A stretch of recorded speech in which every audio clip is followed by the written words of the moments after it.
jou daaglikse CLF inspirasie. Wees vrolik. Vrolikheid het uit ons lewens verdwyn. Ons koordanse het plek gemaak vir rou. Klaagliedere 5 vers 15. Ons almal hou daarvan om vrolik en opgeruimd te wees.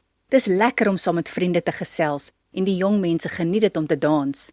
Mense wat saam fees kan vier is gelukkig. Feeste hou die bekommernisse weg. Die Here wil hê dat ons as sy kinders gelukkig moet wees.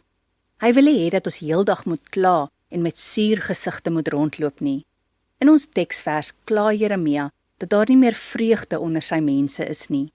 Die rede is omdat hulle ver van God af lewe. Wanneer ek en jy naby aan God lewe, sal ons gelukkige mense wees. Dan kan ons die lewe geniet en vrolik wees. Ons mag saam met ons vriende partytjie hou en lekker dans, solank ons net vir God saam met ons neem en optree soos sy kinders. Nooi die Here ook saam na jou vriende en julle sal dit geniet. Kom ons bid saam. Dankie Here, dat ek as u kind ook vrolik saam met my vriende mag verkeer. Amen.